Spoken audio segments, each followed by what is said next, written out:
hello खुलुमबाय बयनिसिमबो welcome back to दा channel सिमां राजा यूट्यूब चेनेलाव नोंथांमोनखौ बयखौबो बरायबाय आसा खालामो गसायनि अननायाव नोंथांमोना मोजाङैनो दङ आंबो मोजाङैनो दङ आरोबाव दिनैनि फिन खेबसे गोदान भिडिअआव नोंथांमोनखौ बरायनाय थाबाय दिनैनि मेन टपिकआ जादों कर'ना भाइरास दा सोलिबाय थानाय कर'ना भाइरासनि सोमोन्दै कर'ना भाइरासआ ओरैबायदि मोनसे जोंनि माबायाव इन्डियायाव ओरैबायदि इन्डियानो जा चाइनायानो जा जिखुनु ओरैबायदि गाज्रि गोहोम लाबोदों मानो होनब्ला बे कर'ना भाइरासआ जोबोद गिदिर बेराम कर'ना भाइरासनि सोमोन्दै नोंथांमोनाबो निउसफोराव नुबाय जानांगौ फेसबुकफोराव नुबाय जानांगौ इउटुबफोराव नुबाय जानांगौ कर'ना भाइरासआ ओरैबायदि मोनसे गाज्रि भाइरासदि बे गिदिर जिबख्रि माने मानसिनि मोदोमाव जेनाखि नांबाथाय ओरै मानसि हेन्डसेक लालायनाय मानसि जानाखि खाथियाव थानानै रायलायनायाव खुदै रोजानायनिफ्राय बारदेरनाय बेफोरबायदि जायो आरो बांसिन जों कर'ना भाइरासनिफ्राय रैखाथि मोननो थाखाय जेरावखि थाङा मानो स्टेशनफोराव थां जिखुनु दाबसे जायगानिफ्राय गुबुन दाबसे जायगासिम दावबायलांनाय जायगा जानगारलांनाय जायगाफोराव जायनाखि ट्रेनफोरजों थांनाय बासफोरजों थांनाय कारफोरजों थांनाय जायनाखि जों जेरावखि थाङा मानो मास्क गाननानै थांनांगौ मास्क गाननानै जायनाखि खुगा माथेग्रा मास्क थाखायोना बेफोरबायदिखौ माथेनानै थांनांगौ आरो बेनि थाखाय बेखौ गानोब्ला एसे रैखाथि मोनगोन आरो जानला मोनला जाला लोंला खालामनाङा ट्रेनफोरावथ' बायदिसिना साना बादामफोर फाननाय मिक्सार बानायनायफोरखौ जानला मोनला जालाबाया दावदैफोरखौ जानला मोनला जालाबायनाङा मानोना बे जिनिसफोरखौ सासेल' मानसिया दाङा बयबो मानसियानो दांला दुंला खालामो बेनि थाखाय बारा जानाङा आरो अमा बेदर आरो ब्रयलारफोरखौ जानला मोनला जानाङा अमा बेदराथ' माबायदि लेथ्रा जाखादों माबायदि फिथर ओंखारनाय जाखादों ओंखायनो जानला मोनला अमा बेदरखौ जालाबायनाङा ओमफ्राय दा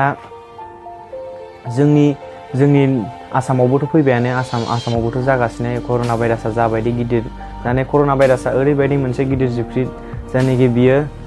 मानसिनि माबायाव बांसिन गोसारो जाहैदों आरोना ओमफ्राय बे माने बाराव बिरबाय थानाया माने गिदिर जिबख्रि नालाय 1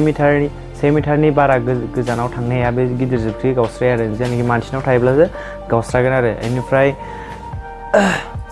बियो गरम बोथोर जाबानो जोबगोन होननाय खोनादों गरम बोथोर जाबा जायनाखि डाक्टार साइन्टिस्टफोर बुंखानाय बाथ्रा बे गरम बोथोर जेब्ला सफैगोन अब्लानो जोबगोन होननानै बे माने गरमाव बारा थानो हाया जाहैदों आरो बेनिफ्राय बांसिन जों गाननाय जोमनायफोरखौबो आन्दाज लानांगोन उन्दुनाय न'आव जानाय थानाय बेनिफ्राय जायनाखि जोंनि बे जानाय लोंनाय ओंखाम जानायफोरनि सिगां जिखुनु जानायनि सिगां आखाइफोरखौ मोजां सुनांगोन साबोनफोरजों आरो साब सिखोन थानांगोन सानफ्रामबो दुगैनांगोन अब्लाना जों कर'ना भाइरासनिफ्राय रैखाथि मोनगोन आरो बेनिफ्राय बे कर'ना भाइरासखौ जानला मोनला मानसिफोरा बुंलाबाय थायो जायो होननानै ओंखायनो जानला मोनला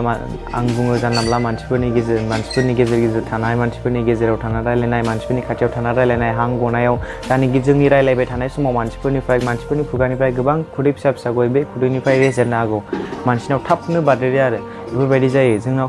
अरायसमबो खुदैया गबाय थाखायो मानसिनि खुगानिफ्राय रायलायनाय समाव ओंखायनो जानला मोनला एसे खाथि थाना रायलायनाय आरो जाय एग्जाम्पल हिसाबै गोसथोनायफोर सेंग्रा सिख्लाफोरनि थाखाय मोनसे रैखाथि बे सेंग्रा सिख्लाफोरा जानला मोनला लोगो हमलाबायनाङा गावनि गोसथोनायफोरखौ लोगो हमलाबायोबा जानो हागौ बिसोरो आरो लोगोफोर गोबावजों लोगो मोननाय लोगोफोरखौ हेन्डसेक लानाय आरो गोबालायनायफोरखौ दोनथ'नांगौ आरो बेनिफ्राय जाला लोंला खालामनायाथ' बेनोसै जानला मोनला